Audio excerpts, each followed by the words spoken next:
Bien, mi nombre es Andrés Chiriboga Cedeño, estudiante de la Universidad de Guayaquil, Facultad de Ciencias Médicas, carrera de Medicina.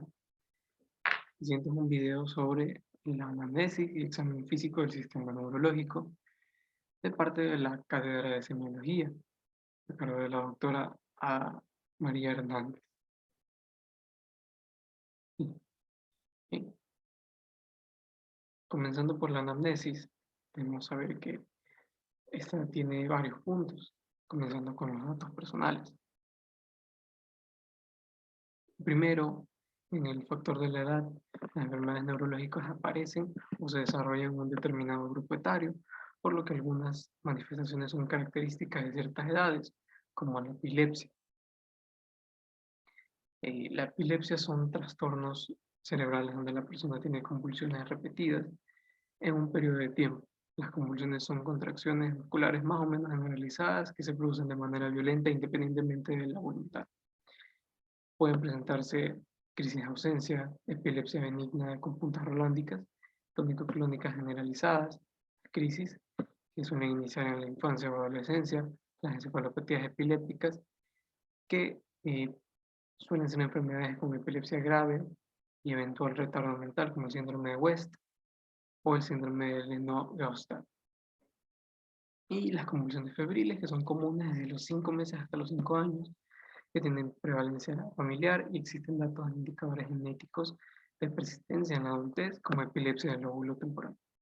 La aparición de crisis epilépticas en la vida adulta en un paciente sin antecedentes previos debe sospechar siempre en el médico la presencia de una enfermedad neurológica grave y potencialmente tratable, como un tumor cerebral. Un cuadro clínico de este tipo exige la solicitud de exámenes diagnósticos, como la tomografía computarizada o la resonancia magnética de encéfalo. En la parte de las cefalias. Entre las cefalias primarias, la migraña o jaqueca es una causa frecuente de consulta. Si bien puede verse en la adultez, el comienzo suele iniciar en la adolescencia o la niñez, con crisis de cefalia, con aura o sin ella. Síntomas acompañantes y una alta prevalencia familiar. La neuralgia del trigémino es una enfermedad dolorosa, frecuente y casi exclusiva de los pacientes de edad avanzada, excepto en los casos en que se trata de una manifestación de esclerosis múltiple que prevalece en edades de la adultez temprana.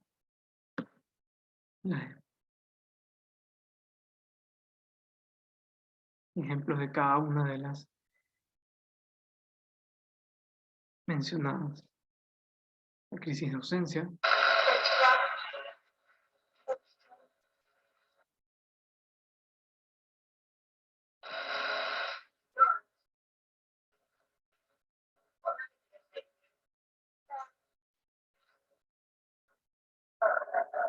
la epilepsia rolándica,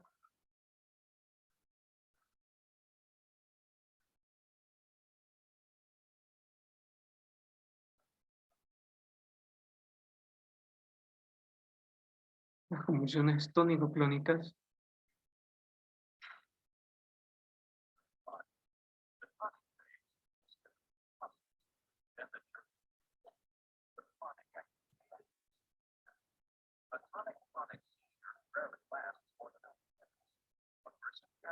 en ocasiones cabe resaltar que estas crisis tónico-clónicas suelen acompañarse de alteraciones en la esfera cognitiva, como dificultades en el aprendizaje o el retardo mental. Esos son en ocasiones, en raros casos. El síndrome de Lennox-Gastaut.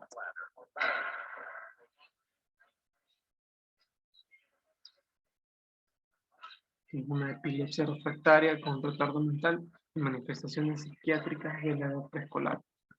Esas son características de la edad pediátrica, pero suelen persistir sus manifestaciones en edades más avanzadas, como las manifestaciones clínicas o el mismo retardo mental ya mencionado.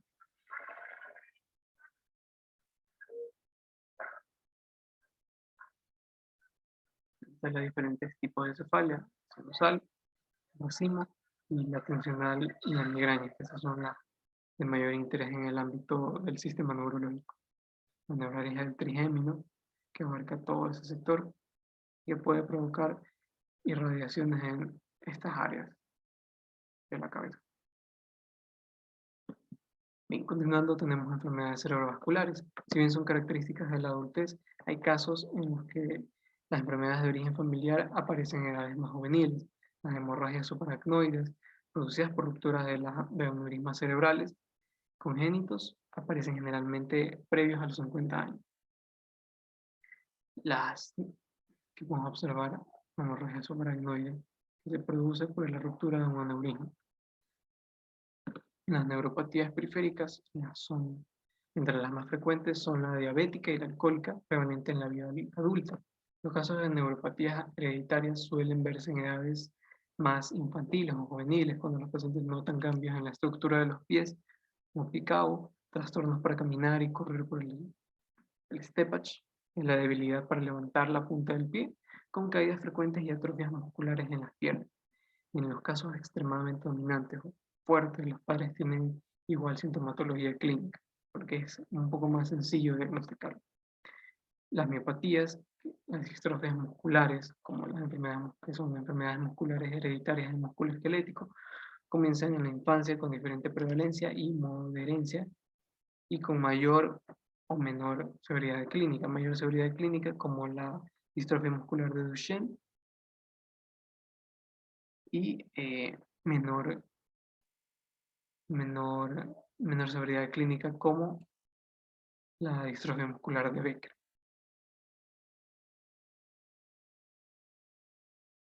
La enfermedad de Parkinson y los trastornos del movimiento. La enfermedad de Parkinson es más común encontrarla pasados los 55 años, pero en formas juveniles que sugieren algún tipo de compromiso hereditario, la presencia de enfermedades hereditarias con manifestaciones similares, como la enfermedad de Wilson. La enfermedad de Huntington, por otro lado, acá vemos la ilustración, es un trastorno hereditario con manifestaciones psiquiátricas y neurológicas que comienza en la juventud y con menor edad y mayor gravedad en las sucesivas generaciones. La Corea de Sydenham, que podemos observar el ejemplo graficado acá, un trastorno vinculado con la infección estreptocócica y la fiebre reumática, por lo que debe pensarse en pacientes de la edad en la que se ve este trastorno, en pacientes añosos. Las distonías pueden ser de origen primario con base generalmente familiar o genética y secundarias.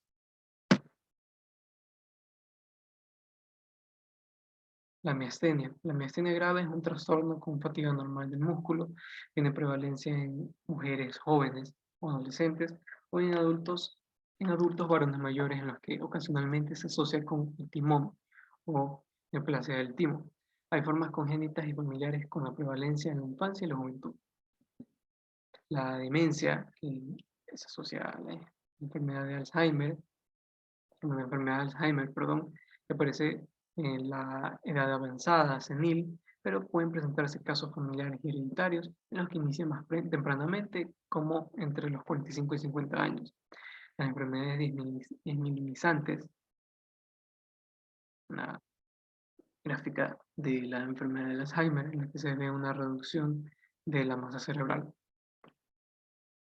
Y bueno, las enfermedades desmielinizantes, que es donde se pierde la vaina de mielina que envuelve las neuronas, como la esclerosis múltiple, con lesiones desmielinizantes diseminadas en el sistema nervioso central, tienen su aparición más frecuente en mujeres jóvenes. Ahora, datos según el género o el sexo. El género o sexo es otro elemento que debe tenerse en cuenta para realizar el diagnóstico de determinadas patologías. Las enfermedades más frecuentes las enfermedades más frecuentes según el género tenemos en la tabla, observamos los varones, por la herencia recesiva ligada al gen X, tenemos la distrofia muscular de Duchenne y de Becker, síndrome del X frágil, adrenoleucodistrofia en la infancia, enfermedad de Pelizaeus-Merzbacher, neurofibromas. Los varones, a manera general, la enfermedad de Parkinson, miastenia grave y esclerosis lateral amiotrófica. Y en las mujeres, la migraña, miastenia grave de comienzo en la juventud, esclerosis múltiple, Alzheimer, hemorragias subaracnoides y los meningiomas. A esta lista, en el caso de las mujeres, hay que resaltar también que el embarazo puede aumentar o disminuir las migrañas y reducir la probabilidad de crisis de esclerosis de placa. La menstruación predispone a crisis epilépticas y migrañosas. Además, en el caso de los hombres hay mayor prevalencia de neurofibromas y la mayoría de las enfermedades de herencia recesiva ligada, además de las mencionadas, son más frecuentes en los hombres, ligadas al sexo, claro. En cuanto a la raza y el origen familiar, ante una enfermedad cerebrovascular, el ser de raza negra es un factor de riesgo para algunas patologías como las hemorragias subaracnoides. Los trastornos hereditarios del metabolismo son prevalentes en los pacientes con ancestros de la raza judío-askenazí, como la gangliosidiosis, que son trastornos de los lípidos, las distonías y encefalopatías infantiles, incluyendo la enfermedad de Tay-Sachs. Eh, las formas hereditarias de la enfermedad de Parkinson tienen mayor prevalencia en aquellas personas de ascendencia vasca, españolas o italianas. Las personas de descendencia anglosajona o nórdica tienen mayor prevalencia a esclerosis múltiple. Una parte de esta prevalencia se explica por un factor ambiental relacionado con la latitud.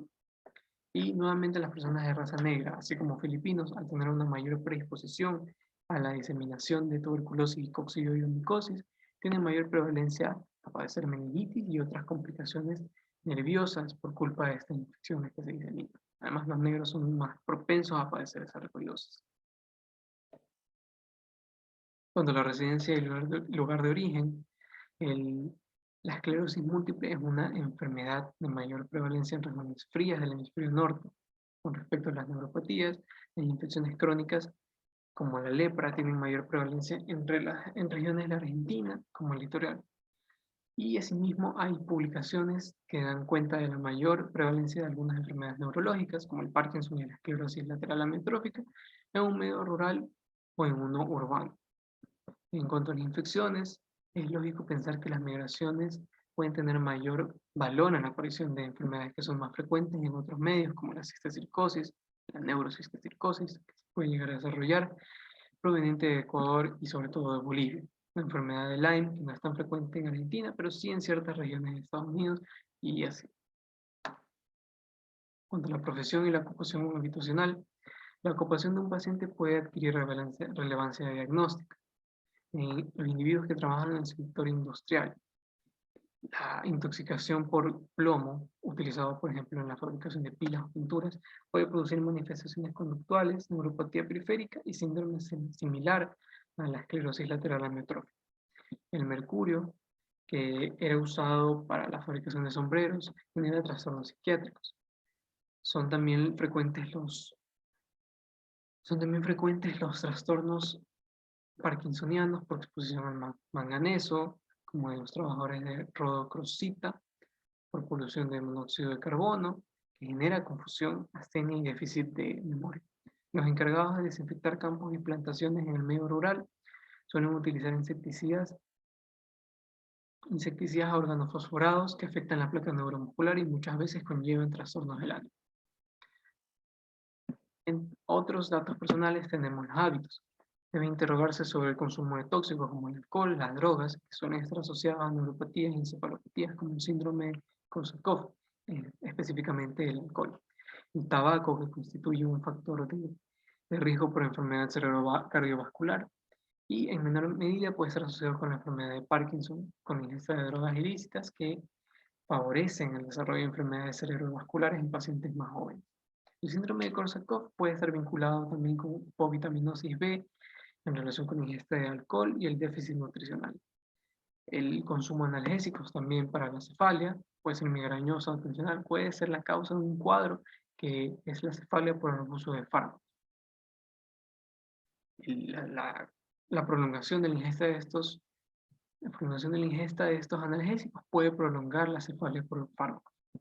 Los hábitos nutricionales también deben evaluarse. El adelgazamiento suele estar asociado con enfermedades neoplásicas o demencias primarias, que son signos de mal pronóstico. En muchos casos, el relato de los familiares ayudará a precisar la verdadera naturaleza y jerarquía del cuadro clínico, por lo que es de suma importancia también contar con los familiares en muchos de estos casos neurológicos.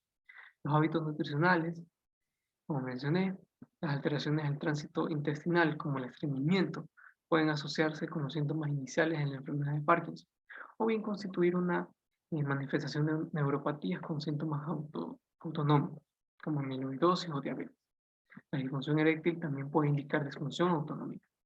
Y finalmente la incontinencia urinaria puede estar indicando la presencia de una vejiga neurogénica de origen neuroperiférico, anatómico o central, por demencia o mielopatía. En cuanto a los antecedentes personales, tenemos que los datos previos de un paciente son importantes a obtener, puesto que ayudan a la elaboración diagnóstica y la planificación de la terapéutica. Hay antecedentes que son de particular relevancia. Algunos factores de riesgo cardiovascular, como hipertensión arterial, diabetes, obesidad, dislipidemia y tabaquismo, pueden contribuir al desarrollo de una enfermedad cerebrovascular. Las arritmias cardíacas, como la fibrilación auricular, se asocian frecuentemente a enfermedades cerebrovasculares de tipo tromboembólica. Además, el uso de anticoagulantes debe provocar la sospecha en el médico de la presencia de una enfermedad cerebrovascular hemorrágica. El síndrome de Guillain-Barré suele tener como antecedente un cuadro infeccioso previo, poco específico, pero particularmente relevante. La sintomatología parkinsoniana está asociada con el consumo de fármacos neurolépticos típicos. La risperidona de uso antipsicótico también puede desarrollar síntomas similares a los parkinsonianos. Los síndromes paraneoplásicos, como el herpes zóster, la neuropatía sensitiva y la encefalitis límbica, pueden asociarse o proceder en su aparición a una neoplasia. Y las endocrinopatías pueden estar vinculadas con diversas manifestaciones neurológicas, como el hipotiroidismo, trastornos paratiroides, anticuerpos antitiroides y la encefalopatía de Hashimoto. Las artritis reumatoides también pueden generar un síndrome de túnel carpiano. El síndrome de Sjögren puede evolucionar hasta una neuropatía sensitiva similar a la paraneoplasia. Y para finalizar, los antecedentes familiares. Los antecedentes familiares son especialmente característicos ante la sospecha de un cuadro genético. La confección o la formación de un árbol genealógico con al menos 3 generaciones y asimismo con la acoplación de los trastornos genéticos, en caso de presentarlos, puede revelar la naturaleza dominante recesiva ligada al sexo de una determinada afección.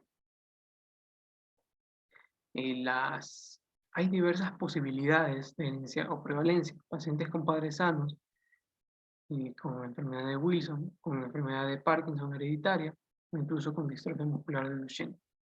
Los pacientes con padres afectados con herencia dominante que pueden presentar enfermedad de Huntington, distrofia miotónica, STIM. O los pacientes con antecedentes familiares afectados con varias generaciones pueden presentarse casos de migraña, epilepsia familiar, convulsiones febriles, y así siempre van a presentar estas afecciones.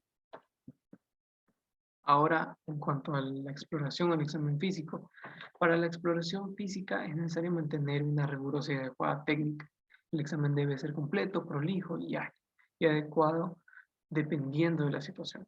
Todos los datos resultantes de la exploración deben ser tomados de manera inteligente, evitando falsas interpretaciones y con mayor razón evitar en la mayor medida errores diagnósticos médicos al momento de analizar los signos y síntomas, ya que a partir de estos resultados el médico podrá ser capaz de reconocer la fisiopatología y etiología de la enfermedad en caso de que exista una. Es necesario además ser lo más explicativo posible al momento de dar una indicación, como se realicen las indicaciones del examen médico, ya que así se evitan errores en la comunicación y distinguir errores de una alteración neurológica a errores por una comunicación o comprensión. El procedimiento cuenta con una serie de ítems relacionados entre sí que facilitan y agilizan la exploración. Bueno, para ello es necesario conocer el estado de los diversos componentes del sistema neurológico. Y dicho examen se puede realizar de manera rápida. A continuación detallaré el proceso rápido.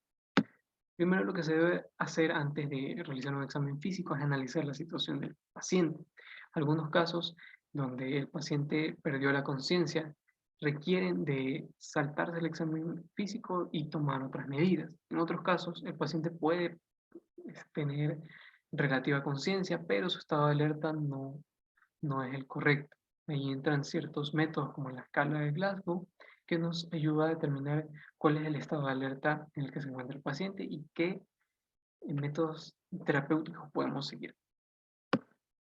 Bueno, suponiendo que el paciente se encuentra en estado consciente, al 100% de su estado de alerta, y es otra la alteración o el motivo por el que acude a consulta, la exploración puede comenzar evaluando los pares craneales o la motricidad, la coordinación o la marcha, dependiendo de con cuál queramos empezar. Para ello, si decidimos comenzar con los pares craneales, se puede hacer lo siguiente.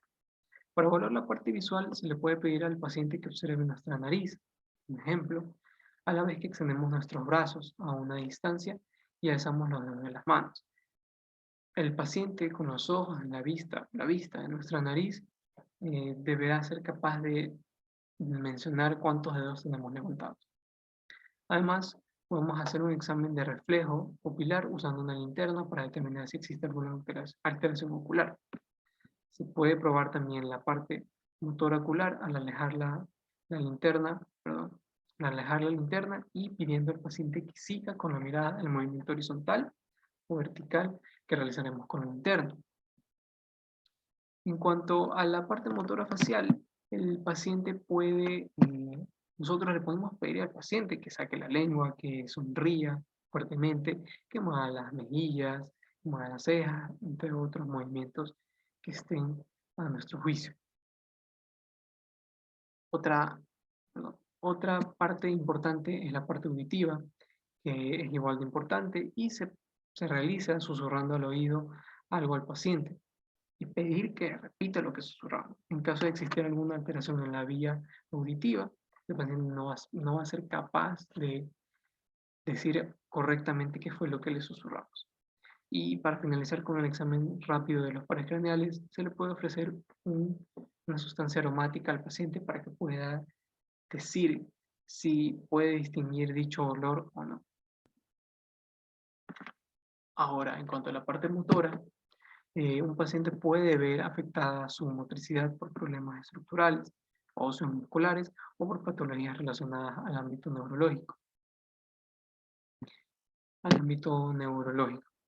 Estas alteraciones neurológicas pueden presentarse como debilidad o entumecimiento, incapacidad para realizar un movimiento, movimientos involuntarios, entre otros. La manera en que podemos reconocer estos signos es mediante los siguientes pasos o ejemplos. Podemos pedir al paciente que extienda los brazos con las palmas, que extienda los brazos con las palmas de las manos, apuntando hacia abajo. Y después podemos pedirle que apunte las palmas de las manos hacia arriba, con los ojos cerrados, mientras observamos la postura, las facies y el movimiento de las extremidades del paciente.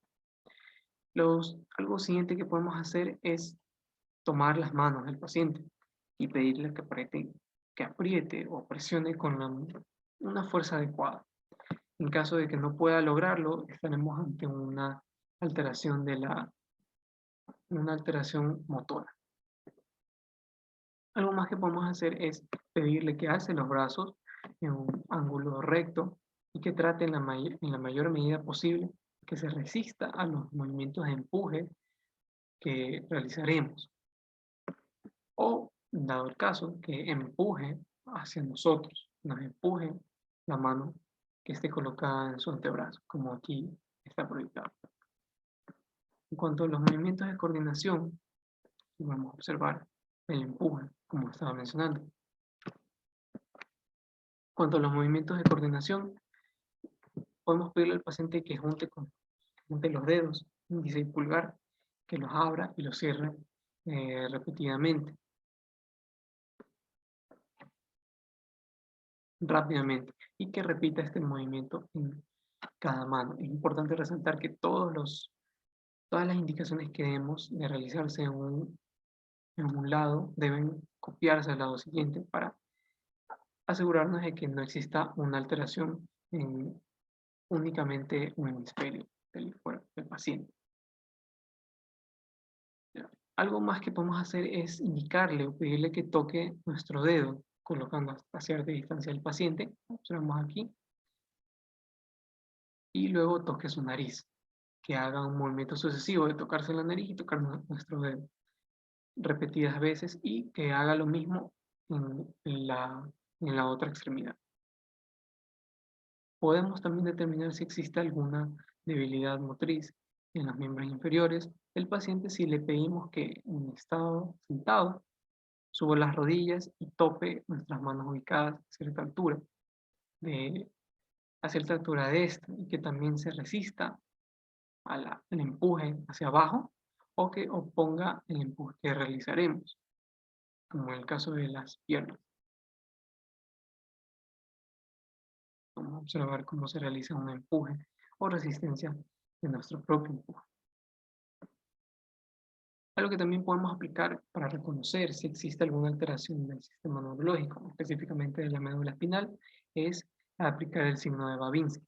Este consiste en estimular de manera táctil, puede ser con un objeto algo punzante o con punta, o con el mismo dedo, la planta del pie en el borde o la parte más externa, realizando un movimiento de inferior a superior.